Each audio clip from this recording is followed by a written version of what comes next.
The luxury dealership floor goes silent as security grabs a quiet father in a faded jacket and orders him out. At the center of the crowd, the CEO smirks and points toward an abandoned garage contract. Take it.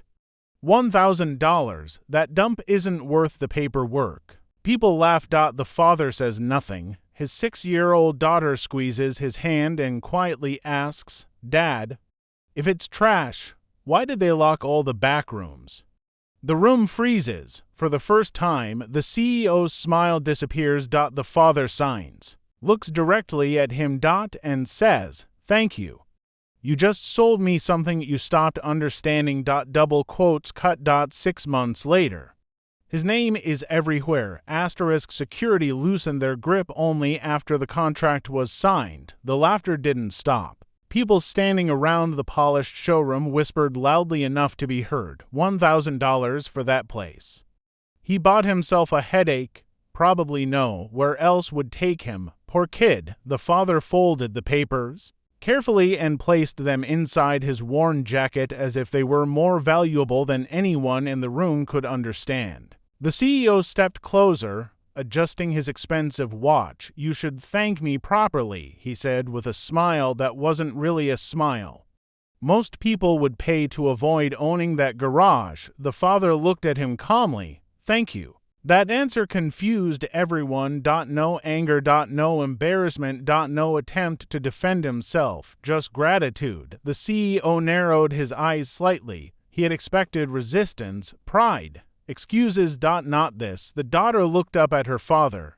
"Dad." He looked down. She pointed toward the contract. "Does this mean we have our own place now?"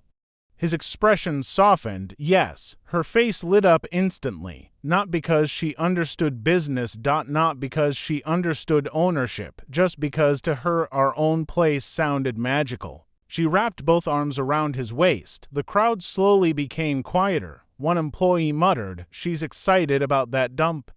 The father gently held his daughter's shoulder, ready to see it. She nodded immediately. The CEO gave a short laugh. "You're excited now. Wait until you open it." More laughter, but the father simply turned and walked out. No final speech. No revenge line. No dramatic exit. Just silence. That silence bothered the CEO more than it should have. 40 minutes later, they reached the garage. It stood far away from the luxury district. A forgotten structure surrounded by cracked concrete and old fencing. The sign above the entrance had missing letters, windows covered in dust, large metal doors stained with age. His daughter stared. For several seconds she said nothing. The father waited, then she smiled. "It looks big."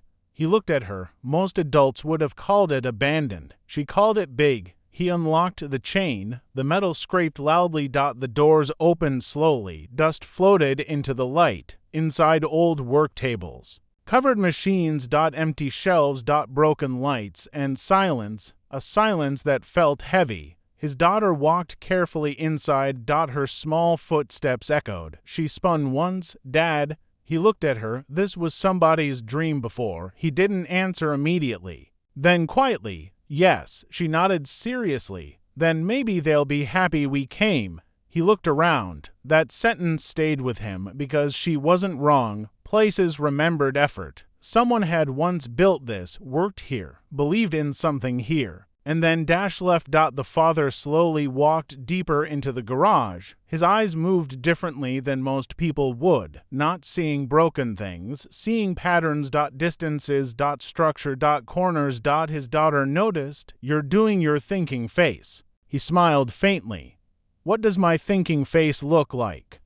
She copied him. Quiet. Serious. Eyes moving. He laughed softly. Then he stopped. Near the back wall, something felt strange. The floor. He looked down. Dust covered everything, except one narrow path. Almost invisible. But cleaner than the rest. Not recent. Old. Repeated. Someone used to walk there. Often. He crouched. Touched the concrete. His daughter copied him. "What are we looking at?" He pointed. "See this." She squinted. "Someone cleaned here." He looked at her. Interesting, that was exactly what he noticed. Not cleaned. Used. His eyes followed the line. It led toward the far back section. There are 3 old rooms. To open, one locked. Unlike the rest of the building. His daughter looked at the locked door. Then back at him. Why is that one different? He stood slowly. Good question. The lock wasn't rusty. Old. But maintained. He looked around. No key. No label. Nothing. Interesting. He stepped away. Not yet. Instead, they kept exploring. The office. Empty drawers. Old invoices. Nothing unusual. Tool area. Mostly cleared. Storage room. Unused. Yet the deeper they went, the less abandoned it felt. It wasn't random neglect. It felt selective. His daughter climbed onto an old chair. She opened one desk drawer. Inside a single pencil. She held it up proudly. Treasure. He smiled. Keep it. She carefully placed it in her pocket. Then she looked around. Dad. Why would somebody sell this so cheap? He looked across the garage. The question echoed. Why? The CEO had money. Power. Lawyers. He didn't strike him as careless. So why sell immediately? Why push so hard? Why publicly humiliate him? People who owned valuable things usually protected them, unless they stopped seeing value or wanted others to stop seeing it too. His daughter interrupted his thoughts. Can this be home too? He looked at her. She wasn't asking about sleeping. She meant belonging. He looked around again. Broken lights, cold concrete. Dust. And possibility. He nodded. Double quotes. Yes. She smiled and sat cross-legged in the middle of the floor. Like she already owned the world. Hours passed. They cleaned, opened windows, moved old boxes. As sunset light entered the garage, changed. Still old, still damaged, but alive. Then his daughter stopped. She pointed. Dad. He turned. Near the back section. A tiny line of light coming from under the locked room. He froze. No electricity. No power. Yet dashlight. He walked slowly. His daughter stayed behind. The closer he got, the more impossible it seemed. A faint glow. Not bright, but real. He knelt, touched the bottom edge. Cold. No sound. No movement. He stood, looked around. Found an old metal bar. His daughter looked nervous. Are we opening it? He stared at the door. Then lowered the bar. No. She blinked. Why? He looked at the lock because whoever closed this wanted time. Not force. He stepped back. His daughter came beside him, then quietly asked, Dad. He looked at her. She pointed toward the lock. If this place was garbage. Her eyes moved toward the thin line of light. Why did somebody make sure this room stayed closed? He looked at the door. Then at the contract in his pocket, and for the first time all day he smiled, not because he found something, but because now he knew one thing: nobody had sold him a junk garage, someone had sold him a question, and tomorrow he was going to find the answer. The next morning, his daughter woke before him. He opened his eyes and found her sitting on an overturned toolbox near the entrance, holding the small pencil she had found the day before. She was drawing not on paper on the dusty floor. Lines. Boxes. Little windows. A giant sign above everything. He sat up. What are you making? She looked up. Our garage after you fix it. He looked at the drawing. One side had huge doors, the other side had trees. And near the front tiny stick figures. Lots of them. He smiled. That's a lot of people. She nodded confidently. They're waiting. He looked at her. For what? She shrugged. For whatever this place becomes. She said it like it was obvious. Children sometimes said things adults spent years trying to understand. He stood and stretched. Morning light came through the cracked windows. The garage looked different. Still old. Still quiet, but no longer abandoned. Now there was movement. A folded jacket. A small backpack. A pencil on the floor. Evidence that someone had stayed. His eyes moved automatically toward the back. Toward the locked room. Still closed. No light underneath now. As if nothing had happened. He walked closer. The lock looked ordinary. To ordinary. That bothered him. He touched the metal. Cold. His daughter appeared beside him. Still thinking, he nodded. Then turned away. Not yet. He walked through the building instead, this time slower. Not looking at what was there, looking at what WASN single quotes T. Old garages had patterns, repair area. Storage. Office. Inventory. Movement. This one felt interrupted, like sections had been erased. He started opening cabinets. Most were empty. Some contained old receipts, random parts, nothing useful. Until he opened a narrow metal drawer beneath a workbench. Inside a stack of folded papers. Not documents. Blueprints. Old. YLLOWED. His expression changed. He unfolded the first sheet. His daughter leaned in. "What is it?" He looked silently. This wasn't a garage layout. Not entirely. The building matched, but sections were missing. Additional rooms. Extra storage. Different walls. A larger rear section. Someone had changed the structure. He unfolded another. Same thing. Another. Same.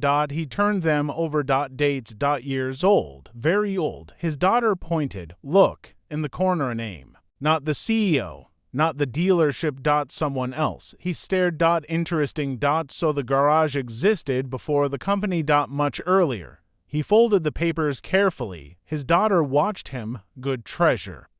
He looked at her. "Maybe." She grinned. She liked that answer. By noon they cleaned. Dust disappeared. Broken shelves moved. Old junk sorted. He repaired a light fixture. Then another. By afternoon half the front area had power. When the lights turned on, his daughter clapped, not because they were bright, but because something worked. She stood in the middle of the garage and announced, "We are officially open." He laughed. Nobody came, but she didn't care. She sat outside anyway. Waiting. After an hour an old motorcycle stopped. A man stepped off, looked around, then looked confused. "This place open?" The father nodded. The man laughed. "Didn't know anyone bought this place." The father asked what was wrong. "Small engine issue, nothing major." He looked at it. Simple. 20 minutes later finished. The man reached for his wallet. The father shook his head. "First customer." The man looked surprised, then smiled. He left. Not long after another person appeared. Then another. Not many. Just curiosity. People noticed movement. Lights. Someone working.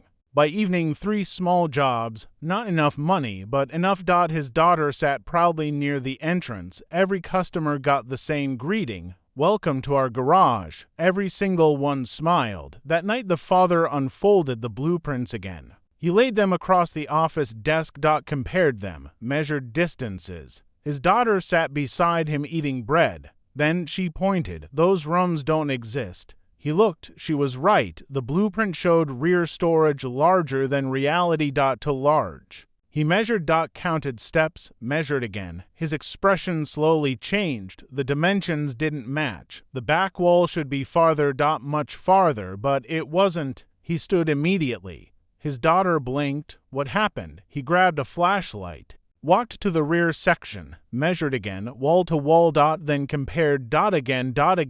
Same result. Missing space. His daughter watched, then quietly asked, "There's something behind it." He didn't answer, but she saw his face. That meant yes. He walked to the locked room. Measured. Counted. Measured. The numbers didn't fit. There was space unaccounted for. Not huge. But enough. Enough for something. His daughter looked excited. Secret room. He smiled faintly. "Maybe. But not tonight." He sat down. Thought. Who changes blueprints? Why hide space? Why leave documents? Why sell quickly? Questions stacked. No answers. Yet. Over the next weeks their routine formed. Morning cleaning. Daytime repairs. Evening rebuilding. Customers slowly increased. Not because of signs. Not because of ads. Because people talked. About the quiet guy. About fair prices. About quality. About the little girl who thanked every customer personally. One afternoon a customer asked, "Where'd you learn all this?" The father smiled. "Long time ago. No details. Never details." His daughter looked curious, but she never asked. Not yet. One evening, while organizing old shelves, she found a small metal box. Inside dash keys. Dozens. Old labels. Different sizes. Her eyes widened. She ran to him. Treasure. He looked. Interesting. They tested them. Office. Cabinets. Storage. Nothing unusual. Until one key. Small. Silver. Different. No label. They both looked toward the locked room. Silence. She whispered, "That one looks important." He held it. Then smiled and put it in his pocket. Her eyes widened. "You're not opening it." He shook his head. "Not today." She looked offended. "What?"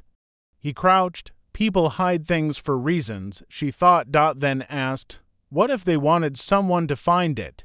He looked at her. "Good question. To good." That night after she fell asleep he sat alone, holding the silver key. Looking at the locked door. The garage was quiet. To quiet. His mind returned to the CEO. The laughter. The urgency. The contract. No negotiation. No hesitation.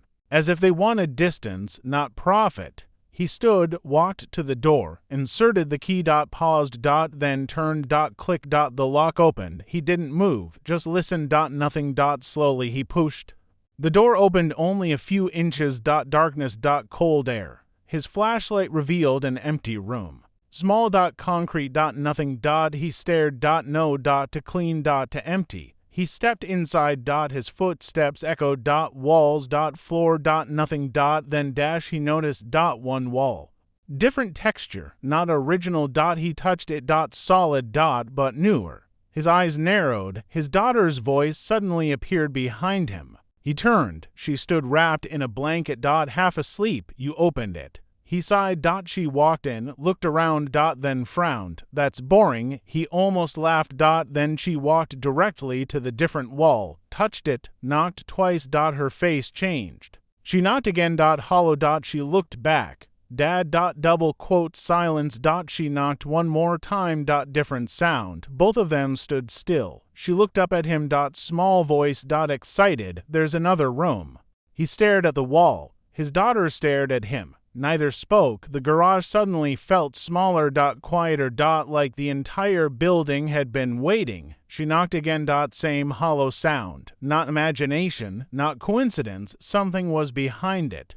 She looked up with wide eyes. "Dad." He slowly walked closer, pressed his hand against the surface. Cold. Smooth. Different from the original concrete. His fingers moved across the edges. No visible handle. No latch. No obvious entrance. Too intentional. Whoever built this didn't want people casually finding it. His daughter whispered, "Our secret room." He looked down, then smiled faintly. Maybe, but inside his thoughts had changed. This was no longer about an abandoned garage. This was planning. Modification. Purpose. Someone invested effort into hiding something. The question wasn't what. The question was why. He stepped back, looked around carefully. Corners. Floor. Ceiling. Then he noticed something strange. Near the bottom, faint marks. Scratches. Not random. Repeated. Like something had once moved. He crouched. His daughter copied him. She touched one mark. "What's that?" He looked. Where pattern, not construction. Used. His eyes moved to one side. Then slowly upward. There. Small metal piece, almost invisible, to clean compared to everything else. He reached. Pulled. Nothing. Turned. Nothing. Pressed inward. Click. A sound echoed inside the wall. His daughter gasped. The wall shifted. Only slightly. Enough. He paused. No excitement. No rush. Just observation. He slowly pushed. The section moved inward. Dust released into the air. Cold air again, darkness beyond. His daughter instinctively grabbed his jacket. He picked up the flashlight, pointed forward. The beam entered. A narrow hidden space. Not huge, but deeper than expected. Shelves. Covered objects. Boxes. And electric lights. Off but installed. He froze. Electric wiring. Inside a hidden room. This wasn't old storage. Someone planned for people to stay here. His daughter whispered, "Dad." He nodded once, then stepped inside. The room was untouched. No thick dust. Less than outside. Meaning someone maintained this at some point. He moved the flashlight. Shelves. Documents. Metal cases. Tools. Old equipment. And one long table. Everything covered. His daughter quietly stayed behind him. He approached the table, pulled the cloth. Underneath dash machines, not broken, specialized, precision equipment. His eyes narrowed, interesting, very interesting. His daughter looked confused. What are those? He didn't answer immediately, he knew, but didn't say because saying it out loud made things real. This wasn't repair equipment, this was development equipment, testing, design, prototype work. His expression stayed calm, but inside something connected, blueprints, missing space, locked room, urgent sale, selective abandonment. This place wasn't worthless. Someone abandoned it on purpose. His daughter wandered toward shelves, then stopped. Dad. He turned. She held up a photograph, old, faded, several people standing inside this exact garage, different walls, different signs, smiling, working, one person circled in marker. No name. He took it, studied faces, then paused, one face looked familiar, not enough to place, but familiar. He set it aside. Another shelf, boxes, inside dash folders, dates, records, projects, most incomplete, many missing, almost like someone removed the important parts. Then he opened one metal drawer, inside a notebook, handwritten, first page, one sentence, most people only buy buildings. Few understand systems, his hand stopped. He turned pages, notes, calculations, customer flow. Operational models, expansion sketches. Repair, production, distribution, not random, vision, this wasn't somebody fixing cars, this was somebody building something bigger, his daughter sat nearby. Watching him read, then quietly asked, "What does it mean?" He looked at her, then around the room, and answered simply, "It means this place was never meant to stay small." She smiled, like she already knew. The next weeks changed everything. He didn't announce anything, didn't tell customers, didn't post signs, but his work changed. More organized, faster, smarter, he rebuilt the front, opened sections, improved workflow. People noticed, cars moved quicker, quality improved, waiting times dropped, customers returned, then brought others. He hired no one, yet output doubled. Neighbors noticed. People started asking questions. How are you doing all this? He smiled, step by step. His daughter started helping, greeting people, writing names, handing water bottles. She created a cardboard sign, "Welcome to our future customers," laughed. Then took pictures. People shared them. Unexpectedly attention grew. Not huge, but enough. One afternoon a black luxury car stopped outside. Too expensive for the neighborhood. Everyone noticed. A man stepped out. Suit. Expensive shoes. No smile. He looked around. Looked at the building. Then walked inside. The father continued working. The man approached, busy. The father looked once, recognized him immediately. Dealership executive, not the CEO, someone close. The man looked around casually. Interesting changes. No response. He smiled. Word spreads. The father kept working. The man finally said, "Our CEO wanted to check how things are going." There it was. The father nodded. Double quotes. "Tell him they're going." The man smiled thinner. Then casually, "If this becomes difficult, we could buy it back." The room became quiet. Customers listened. The father wiped his hands. "How much?" The man smiled. 5,000. Several people nearby reacted. 5 times the price. Generous. Supposedly. The father looked at him. Then smiled. No. The man blinked. Expected negotiation, not immediate refusal. He adjusted. Double quotes. 10. Double quotes. The father shook his head. The man stared, then laughed softly. "You think this place is worth more?" The father looked around. Then answered, "No." The man smiled. Then the father added, "I think you think it is." Silence. The executive's expression changed, just slightly. Enough. He nodded. Turned. Left. His daughter watched the car leave, then looked at her father. "Dad." He looked at her. She asked quietly, "Are they scared?" He thought, then smiled. "People don't visit things they don't care about." She thought carefully, then nodded. Like she understood. Weeks passed. Business kept growing. The hidden room stayed secret. only them. No one else. At night he studied the notebooks, patterns, systems. Ideas. He adapted them. Not copied. Improved. Slowly the garage transformed. People stopped calling it junk. Then one evening he stayed late. Everyone gone, his daughter asleep in the office.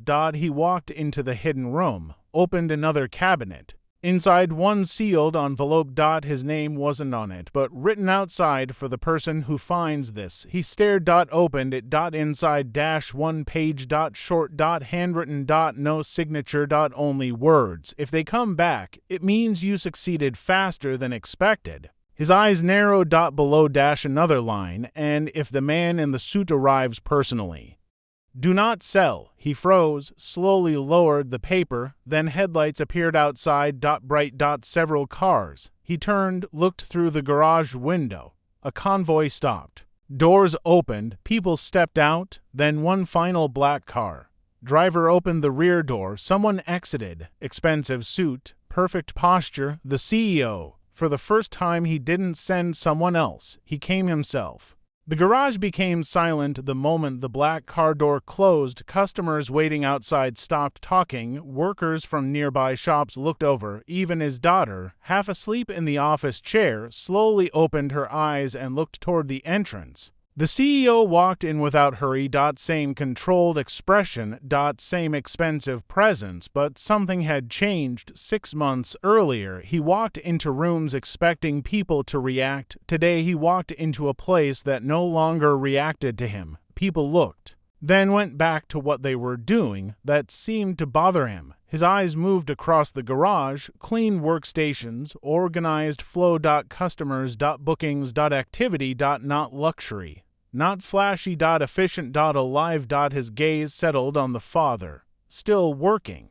Still calm. The father finished tightening a bolt before turning. No rush. No performance. The CEO looked around again, then smiled. You've been busy. The father nodded. Double quotes. Yes. The CEO walked slowly, touching surfaces. Looking at details. His eyes measured things. Not admiration. Calculation. Then, you made improvements. The father nodded again. The CEO looked directly at him. You work differently now. No response. The daughter quietly walked over and stood beside her father. The CEO noticed her. She noticed him noticing. Neither smiled. Finally, the CEO spoke. I underestimated you. A customer nearby almost dropped his phone. Nobody expected those words. The father simply asked, what do you want? The CEO looked around. Then answered, to talk privately. The father looked toward the office. No need. Something moved across the CEO's face. Not anger. Discomfort. He lowered his voice. I'd like to make an offer. Customers became very interested. The father waited. The CEO looked around once more. Then said, 1 million. Silence. Even nearby mechanics froze. His daughter blinked.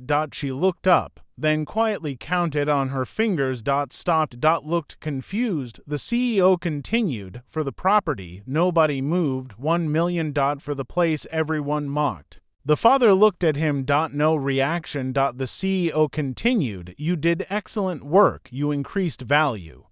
That deserves respect. Still nothing. The CEO stepped closer. I'm offering more than generosity. The father finally asked why. The CEO smiled slightly. Business. The father looked at him for several seconds, then quietly said, no. The CEO stared. Expected negotiation. Not refusal. He tried again. 2 million. Customers looked at each other. The daughter slowly looked around. People suddenly looked nervous. 2 million. The father remained silent. The CEO's smile weakened. 3. Nothing. Now people understood. This wasn't normal. The CEO looked around the garage again. His eyes stopped for 1 second toward the back section. Tiny movement. But enough. The father saw. The CEO noticed he saw. Silence. The father asked, you already knew. The CEO looked back. No answer. The father continued, you knew this place wasn't junk. The CEO didn't speak. The father looked at the customers, then back at him. So why sell it? The garage became completely quiet. The CEO breathed once, then laughed. Small. Controlled. Double quotes. You think there's some great secret?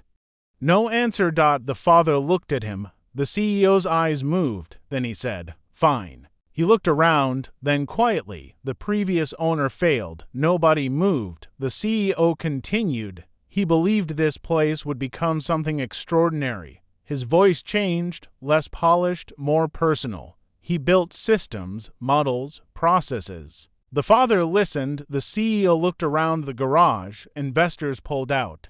His eyes hardened, people left, his voice became quieter. He refused to sell. Silence. Then he lost everything. The father watched him carefully. Then asked, and the CEO looked away briefly. Then answered, "I bought it." No emotion. Customers listened. The CEO continued, "I kept some ideas." He smiled faintly, disposed of the rest. The father stared. Then asked, "Oh, so why come back?" The CEO looked around again. This time he answered honestly, "Because I realized I made a mistake." Silence. No excuses. No speeches. Just that. The father stood quietly. Then asked, "What mistake?" The CEO looked directly at him. His voice lowered. "I thought the value was inside the plans." He looked around. Then, but apparently, it was inside the person reading them. The room stayed silent. His daughter looked between both men, then softly asked, "Dad?" He looked down. She pointed around. "Are we rich?" People smiled. The father looked at her. Then around the garage. People talking, customers waiting. Workers. Light. Movement. Then he crouched and quietly said, "No." She looked surprised. He smiled. "We're building something." She thought. Then smiled, like that answer was bigger. The CEO watched. Quiet. Then said, "Name your price." The father stood, looked around slowly. Then walked toward the office. Everyone watched. He returned carrying something. Old paper, the blueprint. He placed it on the workbench. Opened it. The CEO looked. Recognized it instantly. His expression changed. The father placed the notebook beside it, then looked at him. "This." He touched the papers. "You thought this was the value." The CEO stayed quiet. The father pointed toward the garage. Customers. Work. People. His daughter. Then said, "This isn't the empire." The CEO looked at him. The father continued, "This is." Silence. No dramatic music. No yelling. Just truth. The father folded the papers. Then held them out. Everyone looked confused. The CEO frowned. "Why are you giving those back?" The father answered, "Because I don't need them anymore." The CEO stared. The father smiled slightly. "You already sold me the important part." The CEO slowly asked, "What?" The father looked around. Then answered, "The chance nobody else wanted." Silence. The CEO looked at him for several seconds. Then unexpectedly he laughed. Not mockery. Not arrogance. Real. Short. Then he shook his head. "You know what's annoying?" The father waited. The CEO looked around. "I was waiting for revenge." No answer. The CEO smiled. "You didn't even try." The father looked at his daughter, then quietly said, "I was busy. Silence. The CEO looked at the garage one last time, then nodded. Slowly. Respectfully. He turned, walked toward the exit. Stopped. Without turning he said, "If you ever expand." He paused. "Call me first." Then he left. No deal. No contract. No ownership. Just departure. Everyone stayed quiet. His daughter looked up. "Was that the bad guy?" The father smiled, then looked toward the open garage doors, sunlight stretching across the floor, customers returning, work waiting. He answered, "No." She blinked. He looked around. That was someone who forgot. She held his hand. "Forgot what?"